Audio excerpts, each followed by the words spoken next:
Awesome. So in this video now, what we're going to talk about is the next strategy is how recruiters will, now that you've finished interviewing, attempt to, again, acquire offer information and seller expectations if they haven't done so yet. So, once you're basically close to finishing interviewing, or maybe even your last interview will be with like an HR professional. And with the recruiter, they're basically trying to collect three things. One, what expectations about compensation if they haven't yet. Two, what other counteroffers you have in your current recruiting process. And then three, what is your timeline for making a decision? Yep. And, at this initial offer stage, what the recruiters are very good at doing is making sure that they don't overpay you. And, in the best cases, that they are matching, but not more. And the way they will do this is just asking you for counteroffer information and getting that information out of you while you are very excited about the opportunity and you are still focused on impressing them and getting the offer. And companies know that your best leverage is a higher counteroffer. That's usually true. And they are very strategic about it, and they will try to understand what you have in your hand so they don't overpay. And almost every company has some policy that they say that they won't be able to make a change, or they will need, or that they need a counteroffer to do it. And this is, usually false. Usually you can negotiate, you can always negotiate based on the value that you are bringing to this company, right? And based on your leverage. And based on an independent evaluation of you as a candidate, regardless of what other companies want to give you. Hey, Fatu. So we spoke with the team and they loved your interview, and we want to extend you an offer. Oh, wow. That's very good news. Yeah. And so, we're trying to work through the package right now, but wanting to get some information from you first on kind of where you are with your process. Do you have any other companies that you have offers with? Well, I do have one offer on the table, and then I'm at the on-site stage with another big tech company. Yeah, that's where I am. Okay, cool. So yeah, like, what are you being offered at for the other company, and what's the name of the company? Why is that important? Oh, well, your interview feedback was spectacular, and I'm trying to get you like an above average offer. And the only way I'm going to be able to do that is if I know what you're being offered elsewhere. I don't know. I'm not sure. Should I be sharing this information? I mean, is it possible for you guys to give me an offer first? Well, look, you were a really great candidate, and I don't want to just give you an average offer. I want to give you the above average offer that you're going to be really excited by. But the only way I can do that is if you share with me your counter offers, and I can then bring the information to the comp team to give give Okay. you the above average offer. Okay. Well, I'm on site with Google right now, and then I have an offer with a really cool startup called Gusto, and and then that offer is right now at 160K per year, mostly on the base and the equity, and that's what I have so far. But of course, we are negotiating, and I expect this to change. Any signing bonuses or anything?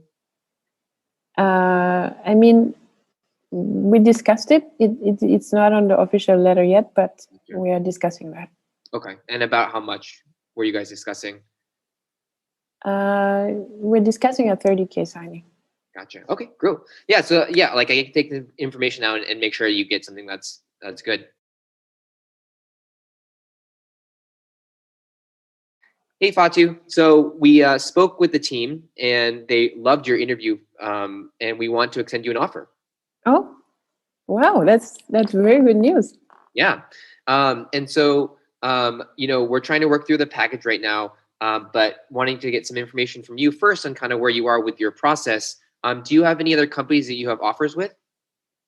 Well, I do have one offer on the table, and then I'm in at the on-site stage with another big tech company. Yeah, that's where I am. Okay, cool. So yeah, like, what are you being offered at for the other company, and what's the name of the company? Um, why is that important? Oh, well, your interview feedback was spectacular, and I'm trying to get you like an above average offer. And the only way I'm going to be able to do that is if I know what you're being offered elsewhere. Ah, mm, I don't know. I'm not sure. Should I be sharing this information? I mean, is it possible for you guys to give me an offer first?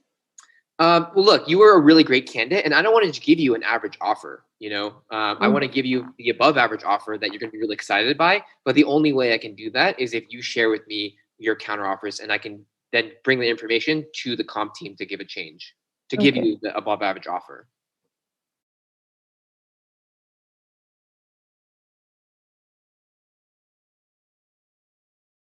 Hey, Fatu, it's good to hear back from you. Oh, hi, Brian. How are you? Good. So I just synced with the team, and we were really excited by all the interview feedback, and we would love to proceed with talking about an offer. Oh, that's great news. Yeah. So, just some kind of background information that we're trying to get to make sure we can get you the right package. Um, do you have any other companies that you're in offer stage with? Uh, yeah, I have. I mean, I have received the decision. Yes. Mhm. Okay. And so can you give me a sense of kind of what are the other offers you're looking at? Oh, is it possible that you guys give me your offer first? It is possible for us to give an initial offer first. But if there's not going to be able to be, I can tell you right now, there can't be any changes from that offer unless you provide me offer data. Oh, I see. I mean, yeah, like, um, I mean, like, what exactly do you want to know? Like, which part of the offer, I guess. Yeah, so basically just understanding what the base and the equity and any type of bonuses were included in the offer. There's just basically an HR policy on our end, that there cannot be any changes to an offer unless we prove evidence that they're being offered something better elsewhere.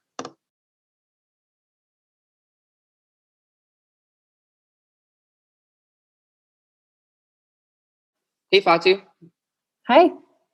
it's good to connect again. I synced with the team, and we're really excited about all the feedback, and we'd love to proceed with extending you an offer. Oh, that's great news. Thanks. Yeah, we're ecstatic, and so I'm just trying to figure out now how to get a package together for you.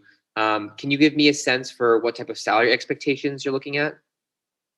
Oh, yeah. I mean, I'm not really sure. Like, I want to see how you guys evaluate me first. Yeah, so I can't come up with a package. I can't get a package for you until you give me numbers first. Oh, okay. I didn't know that. I thought that, I've seen my friends, the companies give them numbers and then, they are able to kind of do their research and Yeah, unfortunately, that's not the way this works here. If I don't have a number from you first, I'm just gonna have to focus on other candidates to proceed. Okay, so what's going on with the recruiter here on their perspective is that the key metric for a recruiter is the number of accepts or filling headcount or requisitions. And so a goal for a recruiter might be to hire 10 data scientists for the year. What that means is that they are not benchmarked by the price to which you're hired at. This number is obviously tracked, and a recruiter will get feedback if that number starts to be too high, but their main goal is to just close you. Sometimes a recruiter's key metric is the offer accept rate, so the amount of offers accepted versus over offers extended. And what this does is it makes the recruiters, you know, even more careful with extending offers to candidates, and because they want to make sure their success rate is high, and they tend to even then obfuscate whether it's like an unofficial versus an official offer letter. And we're going to talk about this in a later video. mm, yeah. And I wanted to share a little bit about the candidate's perspective, right? So, and of course, you will resonate with this. The first thing is just that fear, right? The fear that if you don't share information, that something bad is going to happen to you. Whether it's, maybe you're going to lose the offer or the recruiter is not going to be happy with you. So there's that fear of like withholding information. And then the other thing is, I think a lot of candidates, they hear something like, this is HR policy and, this is how we do things here. And they really think it's true. They really think that the recruiter is talking about a specific policy that they apply to everybody. And that's, rarely the case, unfortunately.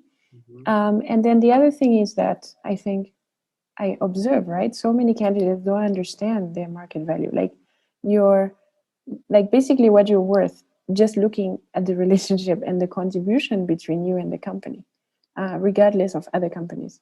And so since most candidates struggle with understanding that, then of course you think that the only way you can negotiate is by giving counter offers.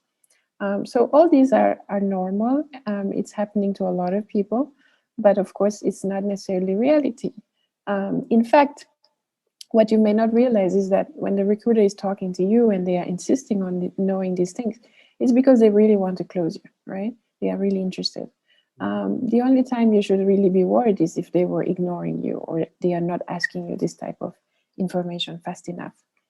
So really, you are in a position of strength when they are trying to make you an offer, right? They really want you, and then it's to your advantage to control how much information you're sharing.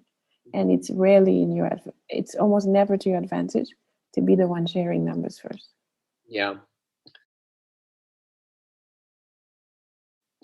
Yeah, and so we have lots of stories of this.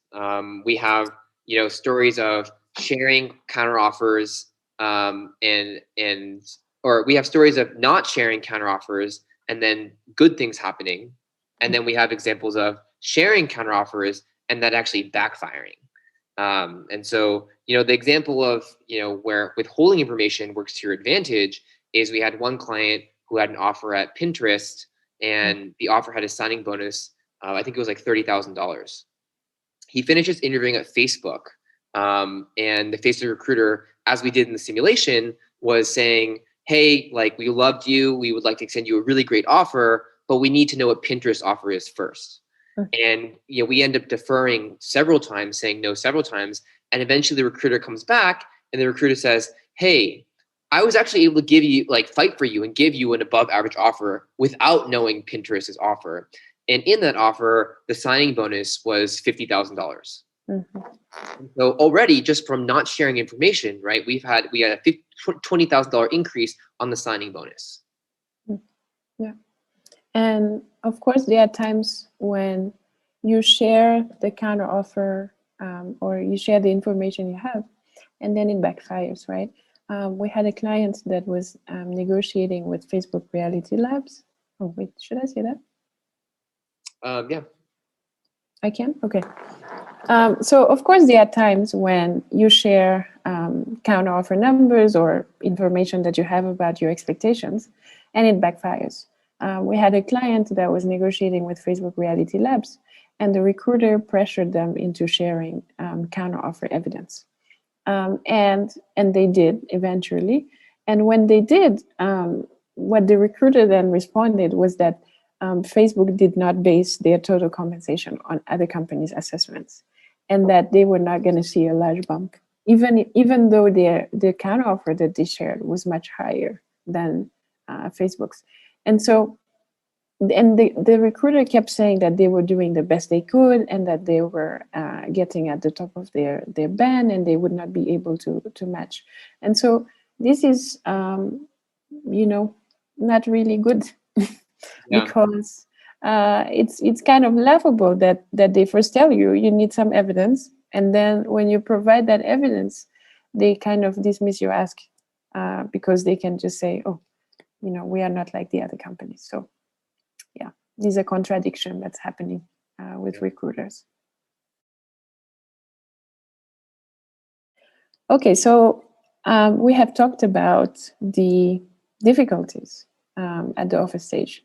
And now I want to talk about the solution, how to address this. I think the first thing that's important to do is when you are being pressured to give your expectations or give data before they can extend an offer, you want to actually slow down a little bit and ask to speak with the team and speak with your hiring manager if it's clear who they are, so that you really understand this opportunity better and you understand your leverage. For example, it would be very important to know what is the interview feedback, right? And how valuable you are on this team, or how they see your potential beyond the basic responsibilities. You also want to understand the team at this point in details, right? How you compare with them. You want to be able to hear stories of how, they are, what are the achievements they are doing, what are the challenges that they are tackling, and that will help you understand how you compare with them. Because of course, team, when you're negotiating, right, HR is comparing you to the team as well. And of course, you want to understand: are you being hired as part of a class, or is this a kind of on a rolling basis? That's important, because usually if you are being hired as part of a class, especially a big class of new grads, that will significantly reduce your leverage. And of course, you always want to know, so are there other candidates who are at the same stage as you? So that's offer stage. So when you can demand, or you can ask to have time to understand more the opportunity before you even negotiate, before you even have to exchange numbers and all of that, if you are being pressured, right? If that doesn't work, the next thing that you can do is to share your goal on the compensation, rather than share counter offer data, or rather than share your minimum, right? Share your goal, share what is the most exciting compensation that you have in mind, that would make you very super willing to sign. And you can do that, and then if they are still really pressuring you on data or on a minimum, things like that, you can ask, hey, maybe you can give me data first. How about you share more information on your band, for example, on the salary or the equity, right? Or the annual compensation or the total compensation. Like, just ask for more information from the recruiter. Ask them what they think your market value is.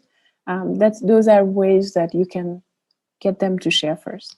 And then if you really are in a position where you have no choice but to share counter offers, maybe the hiring manager is telling you that that's really what you have to do, then at least you can ask for reciprocity, right? You can say, okay, I'm going to share these counter offers or this data that I have, but I would also like to know where are you at with other candidates, right? Maybe you want to know how many others there are right now. Maybe you want to ask about interview feedback. But the point is, if you are going to share information, ask for some back. And then the last thing you can try, of course, is to not, actually, you can always do this, right? If you find yourself cornered, so you can't escape sharing a number, you can say, okay, I understand. Let me think about this outside of this phone call. And that's the last thing you can do, right? Before you go back and share numbers. Hey, Fatu. So I synced with the team after the interviews, and they really enjoyed talking to you. And we'd love to proceed with next steps. Oh, that's great news. Yeah.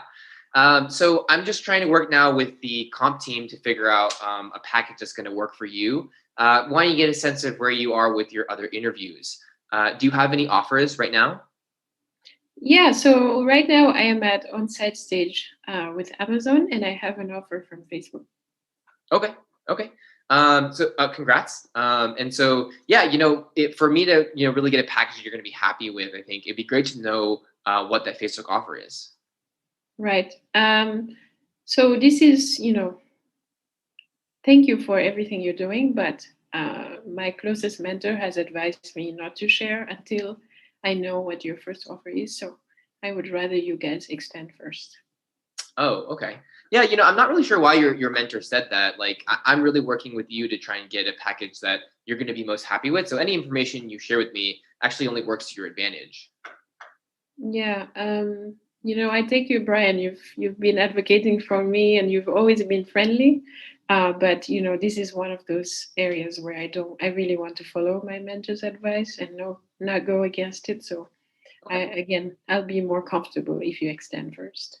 Okay. I mean, let's just go with the standard offer then, and then we'll go from there. Yeah, that's fine. Thank Okay. you.